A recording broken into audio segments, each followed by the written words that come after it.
กัมมุนาวัตติโลโกสัตว์โลกย่อมเป็นไปตามกรรมขอเจริญสุขศรัทธาสาธุชนญาติโยมท่านผู้ฟังทั้งหลายวันนี้รายการธรรมะก่อนนอนณทางสถานีวิทยุศูนย์การเผยแผ่ธรรมจริยธรรมศีลธรรมคลื่น 104.50 ออกอากาศณที่วัดฝายหินอำเภอเมืองจังหวัดเชียงใหม่รายการนี้ญาติโยมอาตมภาพก็มาพบกับญาติกับโยมเป็นประจำทุกวันอังคารตั้งแต่เวลาเดี๋ยวนี้เป็นต้นไปต้องขออนุโมทนาขอบใจต่อเจ้าหน้าที่ทุกท่านทุกคนที่ได้ทำงานด้วยความเสียสละ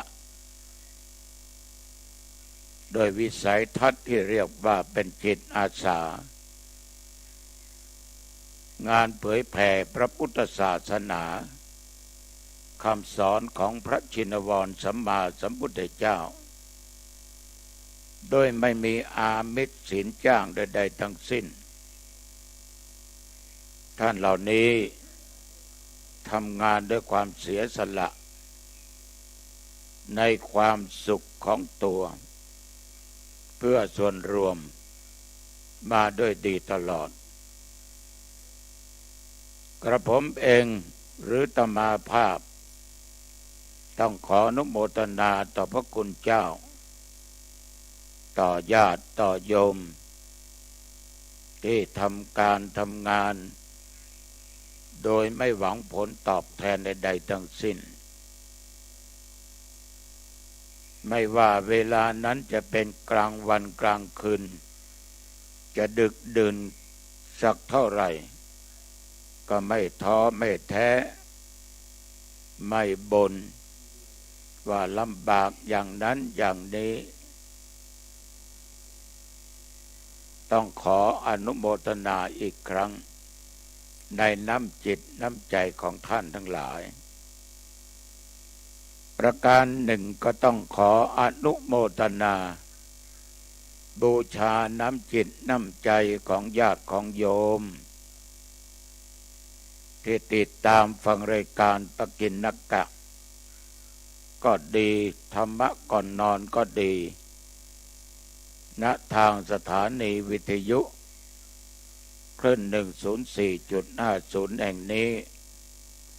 ไม่ว่าญาติโยมจะอยู่ในทิศไหนทิศใดใต้เหนือตกออกใกล้หรือไกลในประเทศต่างประเทศญาติโยมก็ฟังกันตัวเจ้าต้องขอขอบใจเป็นอย่างมากแม้แต่ญาติโยมที่อยู่ต่างประเทศไปแสวงบุญต่างประเทศไม่ว่าประเทศอินเดียแถวทางยุโรปโยมก็บอกว่าโยมได้ไปต่างประเทศบ่อยครั้งยังไปเปิดและได้ฟังหลวงพ่อบรรยายธรรมะในรายการธรรมะก่อนนอนอยู่รู้สึกดีใจเป็นอย่างมากโยมกลับมาถึงประเทศไทยมาถึงเชียงใหม่โยมก็ไปหาหลวงพ่อในวันนี้แหละก็ต้องขอขอบใจนะต่อญาติโยมทุกสารทิศที่มีจิตเป็นกุศลมีจิตอันงดงามฟังรายการธรรมะอย่างไม่ได้ขาดต้องขอบใจมากๆการฟังนี่ญาติโยมเป็นการสร้างกรรมอีกอย่างหนึ่งคือเป็นการสร้างกรรมที่ดี เราจะมีสติเราจะมีปัญญาเกิดขึ้นเพราะเราเป็นผู้ฟังบ่อยๆฟังแล้วไม่ละไม่ทิ้งไม่ขว้างฟังแล้วทั้งจดทั้งจำนำไปคิดพินิจารณานำไปปฏิบัติอานิสงส์อันเกิดจากการฟังก็เกิดขึ้นเช่นว่าได้บุญ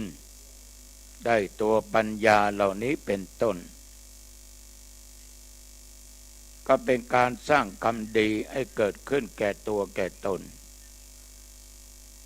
ญาติโยมท่านผู้ฟังทั้งหลายพูดถึงกรรมซึ่งแปลว่าการกระทำนั้นแต่กรรมที่เราสร้างนั้น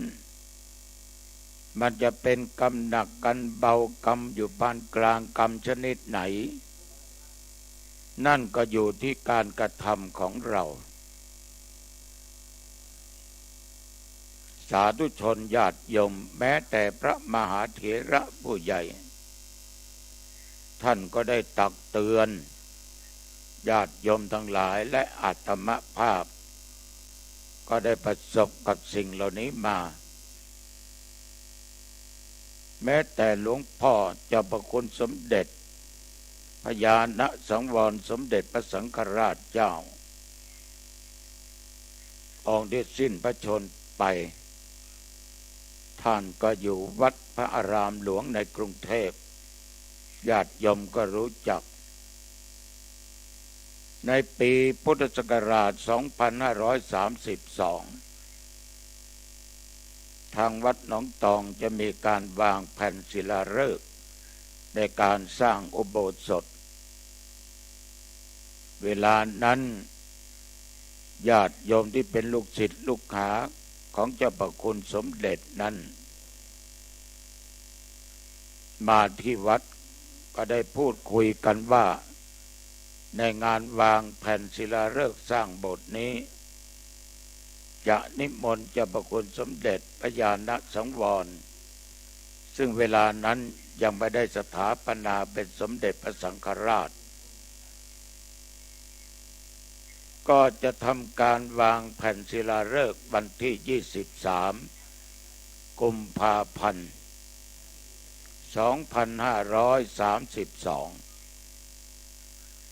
อาตมาก็เดินทางไปที่อำเภอฮอดภายที่สวนของคุณยมอดีตสส.จังหวัดเชียงใหม่ก็ไปกราบเจ้าพระคุณสมเด็จอาราธนานิมนต์พระองค์ท่านมาเป็นประธานในการวางแผ่นศิลาฤกษ์ท่านก็ทรงมีพระเมตตามากรับนิมนต์แล้วก็นั่งคุยกันจิปาถะมีคำหนึ่ง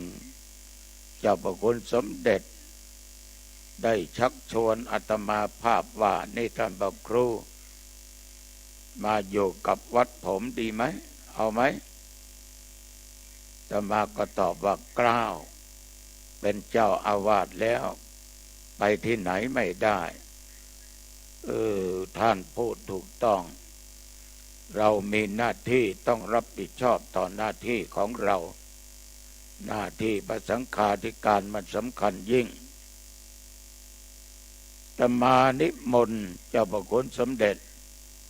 มาวางศิลาฤกษ์วันที่ 23 เดือนกุมภาพันธ์เวลา 09:00 น.เจ้าพระคุณสมเด็จรับนิมนต์เรียบร้อยก็ได้ถามว่าในคืนวันที่ 22 นั้นท่านพระครูมีงานอะไรบ้างก็ได้ตอบไปว่ากล่าวจัดให้มีการฟังเทศน์มหาชาติ13 กัน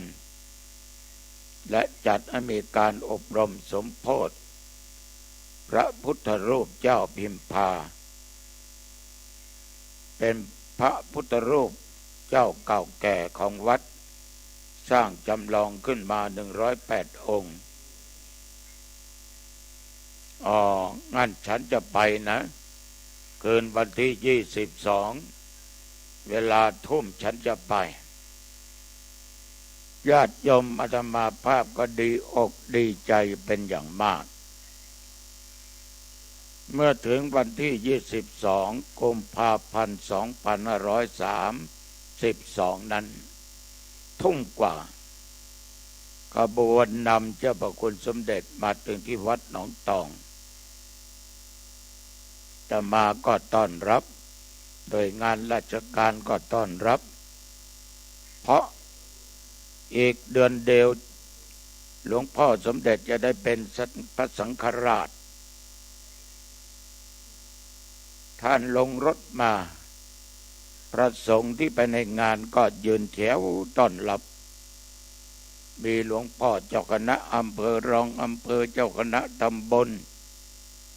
หลายรูปด้วยกันพระสงฆ์ทั้งหลายอยู่บนวิหารหลังเก่าแต่ประรำพิธีที่ต้อนรับเจ้าพระคุณสมเด็จอยู่ที่ประรำพิธีอาตมาก็ใช้โต๊ะไม้สักนี่แหละเก้าอี้ไม้สักปูด้วยผ้าแล้วก็หมอนพิงอีกท่านก็ไม่ถือเนื้อถือตัวถือสาอะไรท่านก็นั่งอยู่ที่นั่นแล้วก็ถามอาตมาภาพว่าให้ผมทำอะไรบ้างก็ขอเมตตาเจ้าพระคุณสมเด็จเจิมเทียนชัยแล้วนั่งแผ่เมตตาด้วยกล่าวกับผมครับสมเด็จท่านก็ถามว่าท่านพระครูเกิดมาทำไมอาตมาก็ตอบสวนไปทันทีว่าเกล้าเกิดมาใช้กรรมและสร้างกรรมเหมือนกับเจ้าพระคุณสมเด็จมาครั้งนี้ใช้กรรมและสร้างกรรมครับผม เธอได้ช่างพูดก็เป็นเรื่องและญาติโยมนั่งสนทนาธรรมกับเจ้าพระคุณสมเด็จเกือบชั่วโมงเนี่ยเราจะเห็นได้ว่าเรื่องกรรมนี่พระมหาเถระผู้ใหญ่นี่ท่านได้สอนได้บอกว่าท่านพระครูชีวิตเกิดมาเนี่ยให้มันมีค่าให้สร้างแต่กรรมดีๆกรรมไม่ดีอย่าสร้างผิดทั้งธรรมผิดกับวินัยอาตมาก็จดจำคำสอนแม้แต่หลวงปู่ทองสิริมังคโล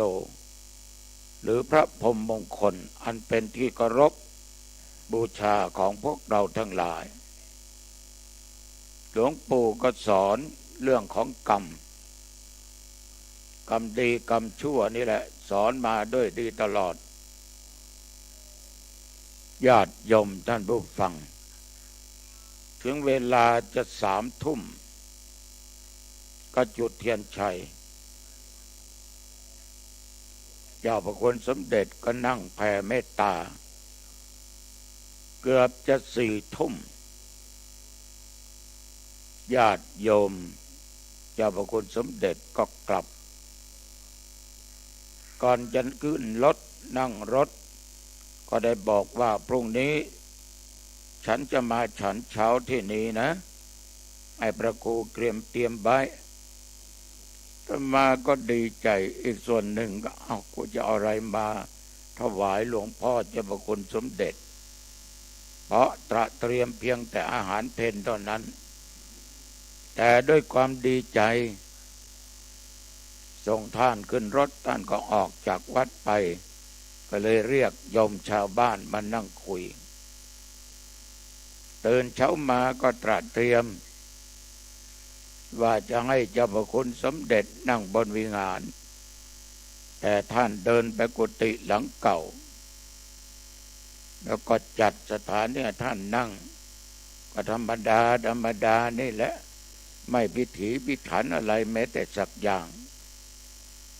ท่านก็มีบาตร1 ลูก 1 ใบอาตมาก็ต้มข้าว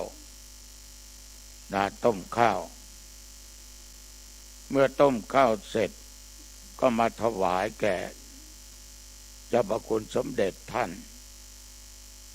สิ่งที่ถวายกับข้าวต้มนั้นก็มีผักกาดดองกระป๋องมีเนื้อปลาแต่มาสืบเสาะเรียกว่าห้ามมีหัวห้ามมีหางห้ามมีก้างปลาท่านก็เทข้าวต้มลงในบาตรเดี๋ยวก็ตักเนื้อปลาตลอดจนผักกาดดองทั้งฉันเสร็จเรียบร้อยก็ถามว่าท่านพระครูรู้ได้ยังไงว่าฉันชอบสิ่งเหล่านี้ก็รายงานว่าเกล้าสืบเสาะมาหมดแล้ว เธอนี่ฉลาดนะญาติโยมก่อนจะถึงเวลา9 โมงกว่าวางแผ่นศิลาฤกษ์ก็มีโอกาสได้นั่งสนทนาเจ้าพระคุณสมเด็จอยู่หลายอย่างหลายประการสิ่งเหล่านี้มันเป็นการสร้างกรรมดีมันเป็นกรรมในทางกุศลกรรมที่เราสร้างไว้พระมหาเถระท่านผู้ใหญ่จึงมีเมตตาธรรมต่อเรามันเป็นสิ่งที่เราภาคภูมิใจแม้แต่หลวงปู่ทองหรือพระพรหมมงคลก็มีเมตตาธรรมรักเราเหมือนกับลูกเพราะท่านเรียกว่าลูกโยมทั้งหลายจำไว้ในสมองตราบเท่าทุกวันนี้วันทำบุญอายุ73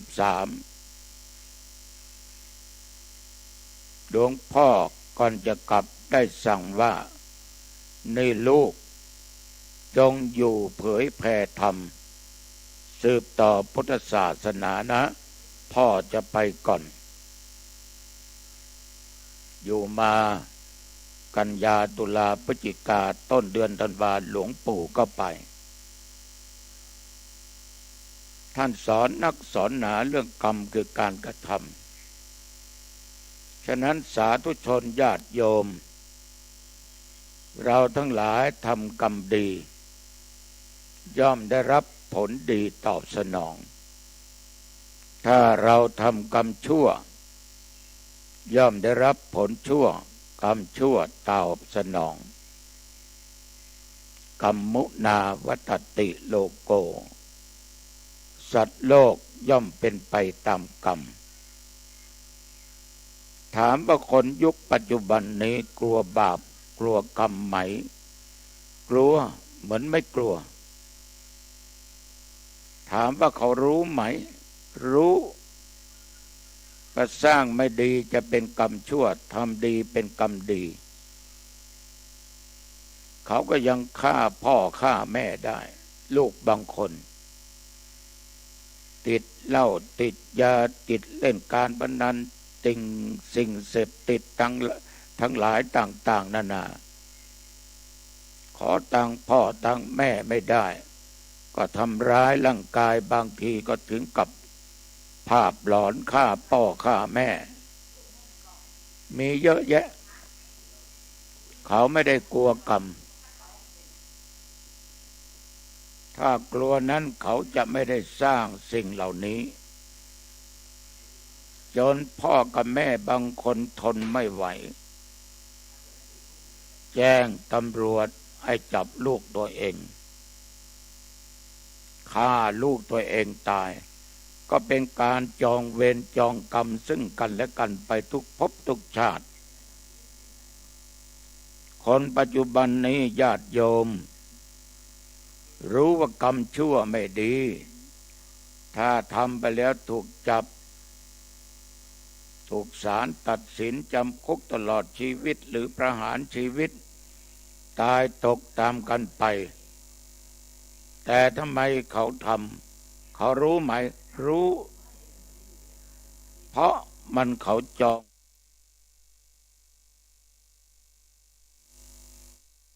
สิทธิ์ฆ่าครูอาจารย์ทำอะไรไม่ดีไม่ร้ายกับสิทธิ์ฆ่าสิทธิ์ก็มี ผัวฆ่าเมียเมียฆ่าผัวลูกศิษย์ลูกหาฆ่าครูบาอาจารย์ครูบาอาจารย์พระสงฆ์องค์เจ้าทำผิดศีลผิดธรรมทำร้ายตลอดจนฆ่าญาติฆ่าโยมก็ยังมีญาติโยมฆ่าตุฆ่าพระก็ยังมีหลายฉะนั้นญาติโยมศีลธรรมห่างไกลศีลกับธรรมนั้น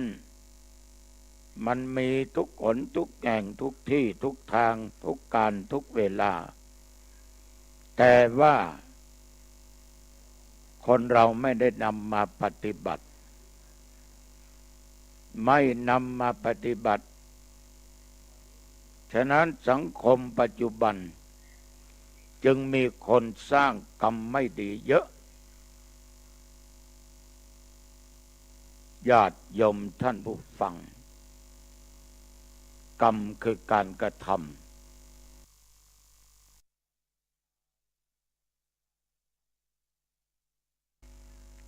ทำทางวาจาเป็นวจีกรรมเกิดขึ้นทางใจเรียกมโนกรรม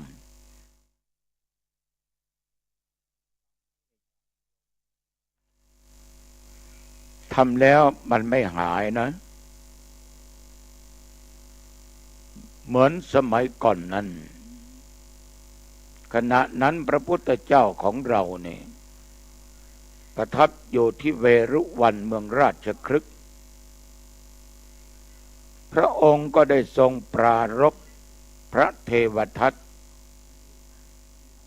ผู้ที่ไม่มีความเมตตากรุณาต่อหมู่สัตว์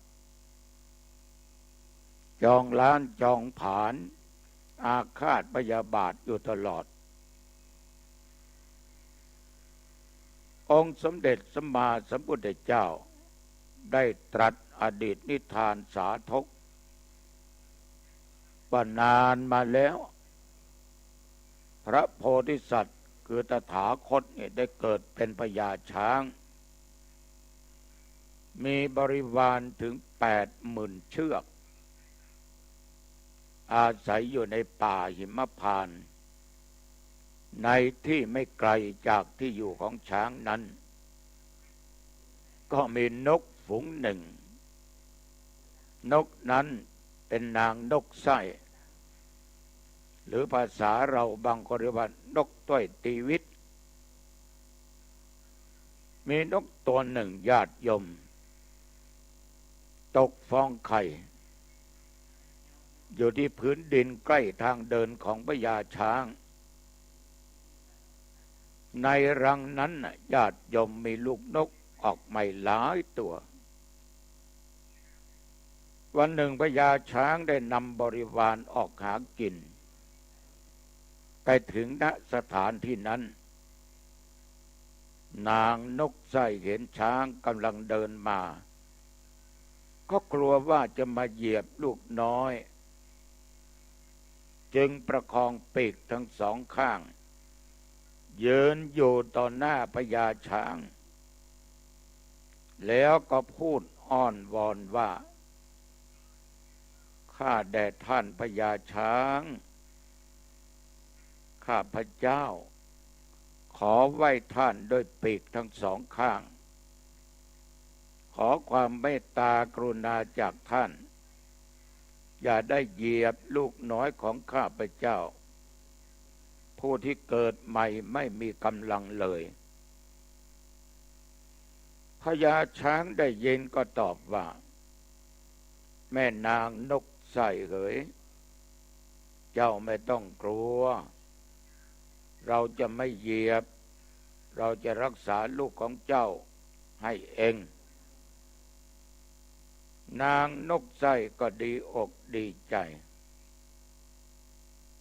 ว่าแล้วนางก็ยืนค่อมรังนกไว้ช้างอันเป็นพญาช้างก็ยืนครอบยมยังรังนกของนางนกไส้กับลูกแล้วให้ช้างบริวารทั้งหลายเดินผ่านไปก่อน แล้วก็กล่าวเตือนนางนกไส้ว่านี่นางนกผู้เป็นแม่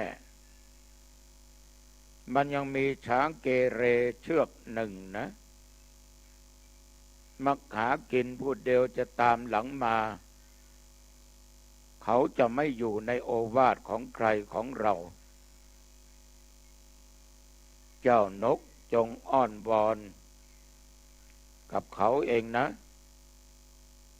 ว่าแล้วญาติโยมก็เดินตามหลังช้างบริวารไปต่อมาไม่นานช้างตัวหัวดื้อ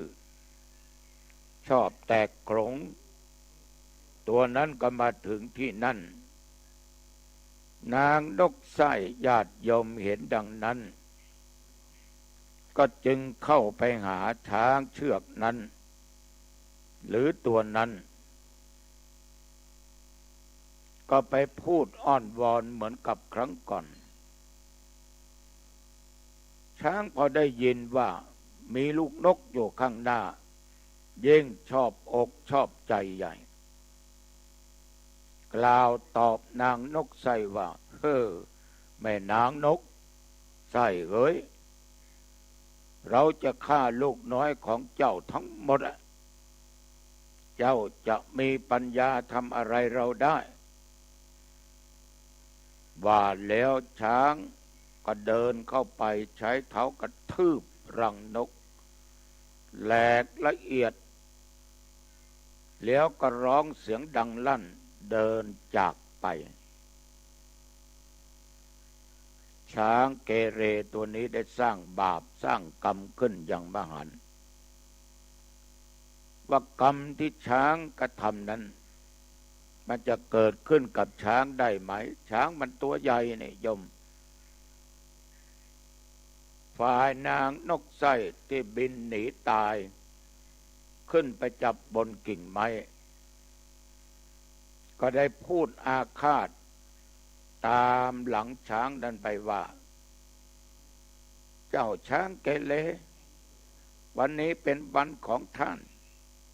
ปล่อยให้ท่านไปก่อนเถอะวันข้างหน้าเราจะเห็นดีกันการใช้กำลังทำลายผู้ไม่มีกำลังไม่ดีแน่สำหรับตัวของท่าน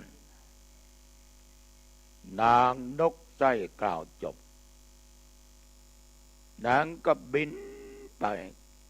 ขอความช่วยเหลือจากกา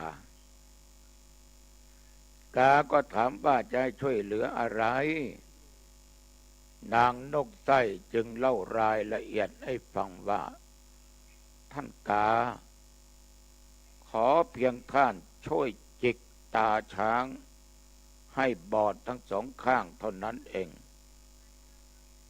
กาได้ฟังก็รับคำช่วยเหลือได้ไม่มีปัญหาเดี๋ยวฉันจะจัดการให้บ่าแล้วนางนกไส้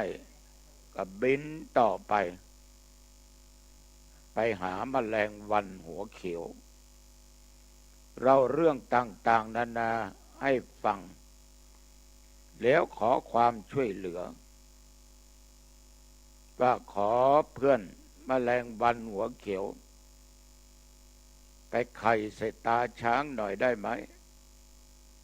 แมลงวันได้ฟังก็รับคำช่วยเหลือต่อจากนั้นนางนกไส้ก็ไปหากบตัวหนึ่งเล่าเรื่องให้กบฟังแล้วก็ขอความช่วยเหลือว่า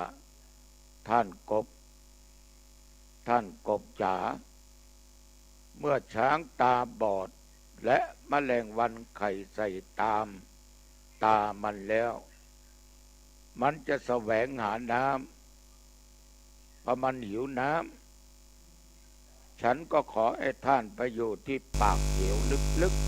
ๆส่งเสียงร้องล่อช้างไปตกเหวให้หน่อยได้ไหมกบมันก็รับความช่วยเหลือรับทันทีว่าได้ไม่มีปัญหานกไส้เอ๋ยหลายวันต่อมาญาติโยมนางนกไส้แสวงหาอาหาร โจรไปเจอกับช้างเกเรตัวนั้นแล้วก็จึงไปบอกกาว่าสหายกาขอประจิกตาของช้างบอดทั้งสองข้างเดี๋ยวนี้กาก็บินไปเอาช้างตัวเกเรยืนอยู่ตรงนั้น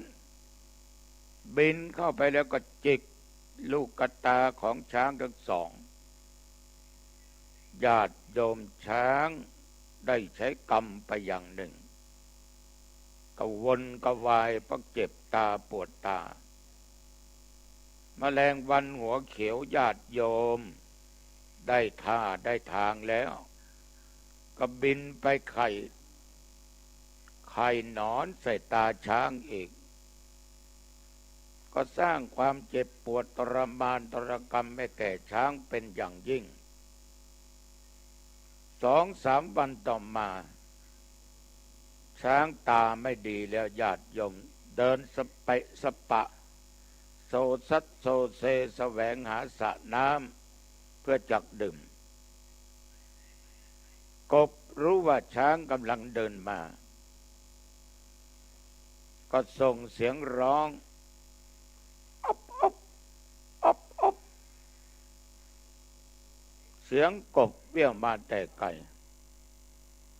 จึงกำหนดทิศทางเสียงกบได้เข้าใจว่า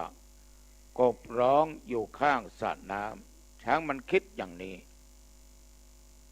มันก็เดินไปไม่ได้นานสักเท่าไหร่ก็พลัดตกลงเหวญาติโยมในที่สุดช้างตัวนั้นได้ตายก็สร้างความดีอกดีใจแก่นางนกไส้เป็นอย่างยิ่งที่ศัตรูได้ตายไปพระพุทธองค์นั้นญาติโยมได้เล่านิทานแล้วก็ตัดแก่ภิกษุทั้งหลายโดยตัดว่าดูก่อนภิกษุทั้งหลายขึ้นชื่อว่าเวรไม่ควรทำกับใครๆแม้แต่สัตว์ทั้งสี่ร่วมมือกันทำให้ช้างผู้มีกำลังมากกว่าตายไปได้ญาติโยมเราจะเห็นว่ากรรมที่สร้างนั้นมันไม่ได้หนีไปไหนช้างเกเรตัวนี้ในที่สุดก็ได้มาเกิดเป็นพระเทวทัตนะญาติโยมนะฉะนั้นญาติโยมการทำกรรมสร้างกรรมนั้นบางครั้งเราอาจจะสร้างขึ้นมาโดยรู้เท่าไม่ถึงการก็มีนึกว่าไม่เป็นไรเหมือนทุกวันนี้อาตมาภาพได้ผ่านสิ่งเหล่านี้กับตัวเองมามากเหมือนเคยเล่ากับญาติกับโยมฟังเป็นเด็กอายุ9 ขวบอยู่บ้านอ้อยอำเภอแม่ริมจังหวัดเชียงใหม่ก็ถือหนังสติ๊กนี่แหละไปล่านกได้ยินเสียงนกเอี้ยงมันร้องจับกิ่งอยู่ที่ปลายต้นไม้นั้นเป็นต้นมะโอหรือส้มโอก็ใช้หนังสติ๊กยิงมือของตุเวลานั้นแม่นจริงๆถูกใส่นกตกลงมาแต่มาดีใจว่าโอ้ตอนเย็นนี้กูจะได้กินปิ้งนกแล้วจะไปจับนกมันบินขึ้นไปจับที่กิ่งต้นส้มโอจับไม่ได้เพราะเหตุไรญาติโยมเพราะขามันหักขณะนั้นอาตมาอายุได้9 ปี9 ขวบอยู่ต่อมาบวชเป็นเณรบวชเป็นพระจนอายุได้59 ปีบวชเป็นพระไ ได้ตั้ง30 ปีโยม59 ปี ก็ออกเผยแผ่ธรรมเทศนาไปทุกคนทุกแห่งวันหนึ่งเทศกลับมายังไม่ทันถึงวัดหนองทองรถ4 ล้อใหญ่คันหนึ่งไปงานปล่อยหลวงวัดหนองไคร้ทุกวันเนี่ยออกสายบ้านควรงัวลายขันแก้วแต่คืนนั้นดันไปออกสายสันปะตองฝนก็ตกเขาก็เสียหลักอาตมาก็นึกว่ารถเขาจะชนกับเสาไฟฟ้าเขาก็หักมาชนรถยาวตุ้มผลปรากฏว่าอาตมาเองแข้งขาหักถึง2 ท่อนด้วยครับคนขับถามว่าตัวลุงเป็นไงบ้างอาตมาก็หัวเราะบอกว่าขาหักวะเอาทำไมขาหักจึงหัวเราะก็มันหักไปแล้วแต่กูร้องไห้ได้ทำไมมีรถ18 ล้อวิ่งตามตูดมาโยมที่ได้ยินเสียงรถชนกันก็ออกไปห้ามจอดรถประสบอุบัติเหตุชนกันหลวงพ่อเจ็บรถ18 ล้อเบรกกระทันหันเกือบไปโยมประมาณเม็ดกว่านี่แหละถ้า18 ล้อกระแทกเข้าไปอีกประมาณตายแน่เหลวแหลกแน่ฉะนั้นญาติโยมก็ใช้กรรมไปโยมที่มาชนลงมาเอาตายละรถชนหลวงพ่ออาตมาก็รู้ทันทีว่าเป็นนกเอี้ยงก็ถามว่าโยมอายุเท่าไรเป็นนี้37ครับหลวงพ่อเขาพูดภาษากลางก็เลยถามว่าโยมมาจากจังหวัดไหนกำแพงเพชรครับหลวงพ่อแต่ปัจจุบันผมมาค้าขายไส้กรอกอยู่ที่จังหวัดเชียงใหม่ครับ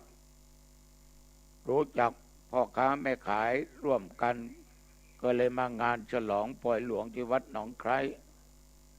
ผมมาทุกวันครับ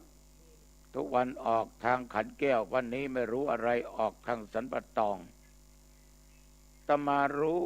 ว่านี่แหละคือนกเอี้ยงตัวนั้นไปเกิดเป็นนายคนนี้อายุ37 ปีจึงมาซื้อบ้านปลูกบ้านค้าขายอยู่ที่เชียงใหม่นี่กรรมเวรนี่มันมีจริงๆในขาอาตมาภาพยังมีดูกสอดอยู่ที่กระดูกคือมีเหล็กขอโทษมีเหล็กสอดอยู่ที่ในกระดูก16 นิ้วน็อตอีก3 ตัววันรถชนนั้นญาติโยมรู้ว่ากรรมตามสนอง50 ปีเนี่ยมันคอยที่จะมาสนองบุญเราบางบุญเราน้อยมันเข้าไปแทนที่ทันทีไปอยู่โรงพยาบาลญาติโยมทั้งหลายโยมหมอให้นอนบนเตียงก็ถามหมอว่าจะผ่าตัดเมื่อไรโยมหมอก็มีถุงทรายมาแขวนอยู่ที่ปลายเท้าหมอบอกว่าคิวไม่ว่างเลยหลวงพ่อต้องรออีก7-8 วัน9 วันพอดีตื่นเช้ามาญาติโยมออกรายการธรรมะขาหักนะยังออกรายการธรรมะที่สถานีวิทยุรดหนองฮ้อ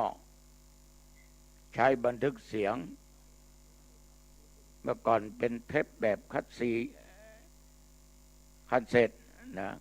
คัสเซ็ตขอโทษกับโยมอัดเรียบร้อยเขาไปฝากเจ้าหน้าที่เปิดเล่าเหตุรถชนให้เขาฟัง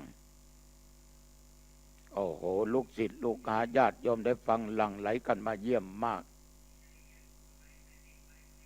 พอดีหมอมาดูอาการ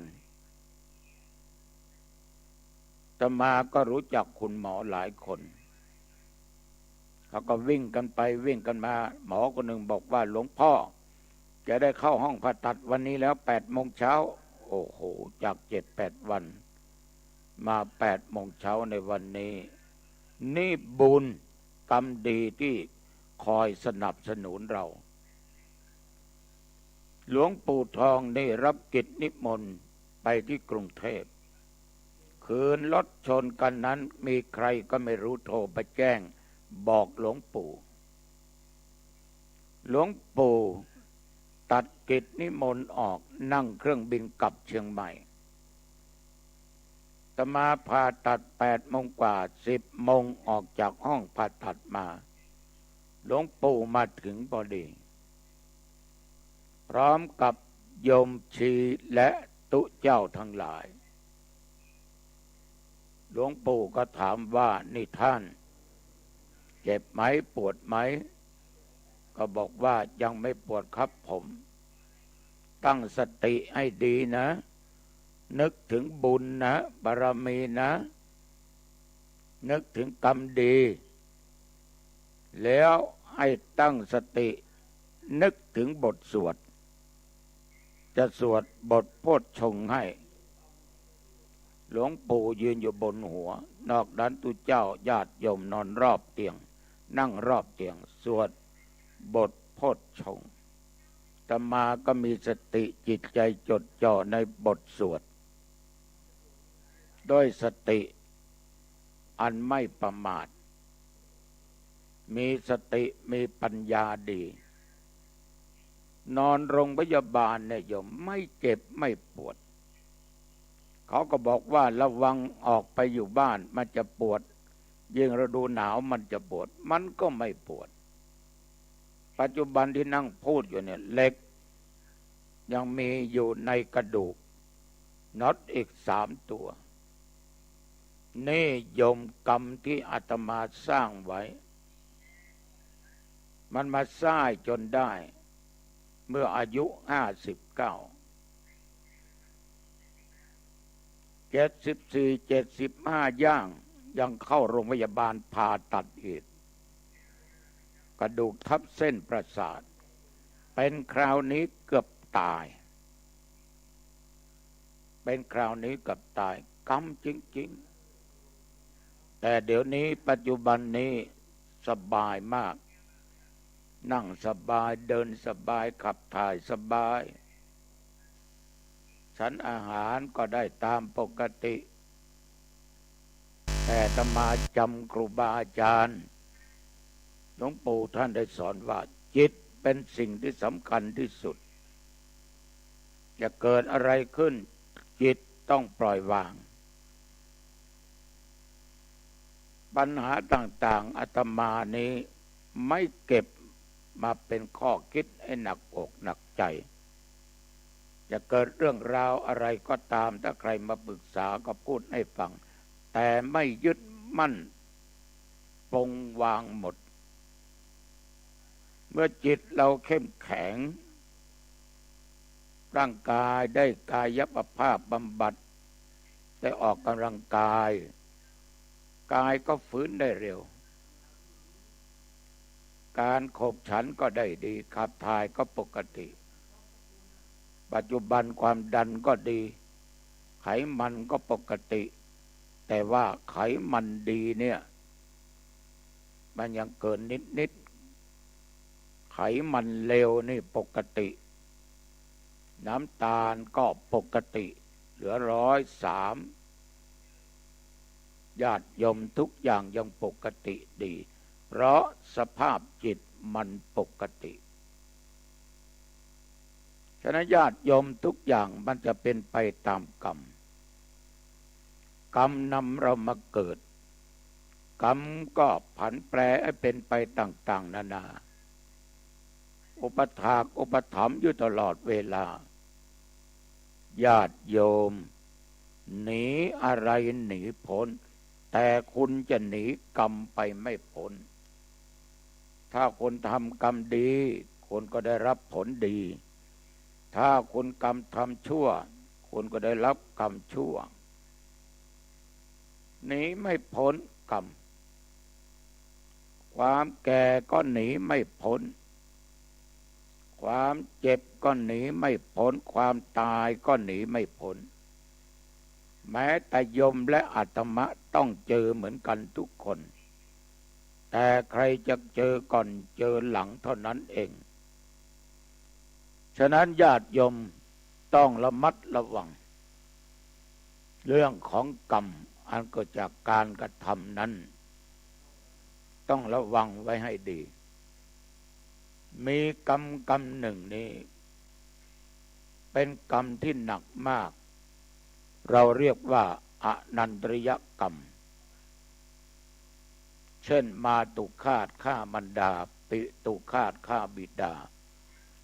อรหันตฆาตฆ่าพระอรหันต์โลหิตตุปบาททำร้ายพุทธเจ้าจนถึงพระโลหิตให้ห่อขึ้นไปสังฆเพศยังสงฆ์ให้แตกจากกันกรรม5ประการหรือบาปทั้ง5เนี่ยเป็นกรรมเป็นบาปที่หนักที่สุดตายแล้วห้ามสวรรค์ห้ามนิพพาน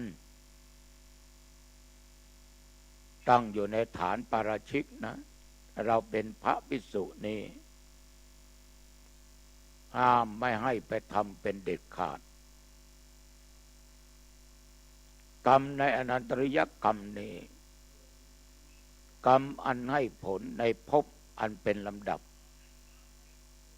หรือให้ผลในภพไม่มีระหว่างคือจะไม่มีกรรมอื่นจะมากั้นหรือมาแทรกแซงให้ผลก่อนได้แม้แต่โยมและอาตมะจะทำบุญมากเพียงใดก็ตามถ้าเราทำอนันตริยกรรมต้องตกนรกก่อนเป็นกรรมหนักที่ปิดทั้งสวรรค์ทั้งนิพพานเป็นพฤติกรรมที่หนักที่สุดฝ่ายบาปอกุศลให้ผลทันทีส่งผลแรงกล้าญาติโยมยังไม่พอนะถ้าดับดันสู่นรกอเวจีชั่วกันชั่วกับนี่อาตมาภาพฝากไว้กับญาติกับโยมท่านผู้ฟังทั้งหลายลองนำไปพินิจพิจารณาก็แล้วกันเอาละวันนี้พูดมา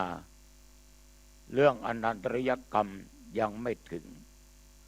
ขอฝากกับญาติกับโยมนำไปคิดพิจารณาดูดีๆละบาปละกรรมชั่วทำบุญทำกรรมดีนะเดี๋ยวนี้เข้าบ้านต้องปิดประตูบ้านขึ้นบ้านต้องปิดประตูเคหสถานหน้าต่างให้เรียบร้อยเก็บของมีค่าให้เรียบร้อยของไหนจะใช้พวกนี้วางไว้ที่ตาเห็นอาบน้ำอาบท่านุ่งห่มผ้าที่โยมชอบจะปะแป้งก็ตามสบายแล้วจะทานข้าวจะทานอาหารว่างก็ตามสบายล้างหน้าแปรงฟันเรียบร้อยเข้าห้องพระขอฝากให้กราบพระ5 หนสวดมนต์3 บทไม่ต้องกำหนดเวลาเจริญเมตตาภาวนาไหว้พระพุทธกราบพระธรรมกราบพระสงฆ์กราบพระบ้านคือพระพ่อพระแม่กราบพระอีกคือกราบครูบาอาจารย์อุปัชฌายะท่านเหล่านี้เหมือนพ่อเหมือนแม่อันดับ2ของพวกเราครูเบื้องต้นคือบิดามารดาครูต้น2คือครูบาอาจารย์อุปัชฌาย์เราได้เป็นพระสงฆ์องค์เจ้าเพราะมีอุปัชฌาย์บวชเราทั้งพระกรรมวาจาจารย์อนุสาวนาจารย์ฉะนั้นญาติโยมทั้งหลายเรากราบพระ5 หนสวดมนต์3 บทเอาบทพุทธคุณอิติปิโสธรรมคุณสวากขาโตสังฆคุณสุปฏิปันโนแล้วเจริญสมาธิภาวนาไม่ต้องกำหนดเวลาเท่านั้นเท่านี้ ได้กี่วินาทีกี่นาทีก็ช่างมันถ้าเรากำหนดจิตใจจะจดจ่อเมื่อไรมันจะถึงนะจะเกิดอารมณ์ไม่ดีขึ้นเรียบร้อยก็แผ่เมตตาให้บรรพบุรุษให้เจ้ากรรมในายเวรเทวบุตรเทวดาพ่อแม่ครูบาอาจารย์สรรพสัตว์ทั้งหลายเจ้ากรรมในายเวรทั้งหลายอย่าลืมแผ่เมตตาแก่ตัวเองยมนอนหลับก็เป็นสุขไม่ต้องฝันร้ายตื่นขึ้นมาจิตใจสดชื่นใบหน้าอิ่มเอิบเอาละวันนี้อายุวันนะสุขภละจงบังเกิดมีแก่ญาติโยมทุกท่านทุกคนพบกันใหม่อังคารหน้าเจริญพร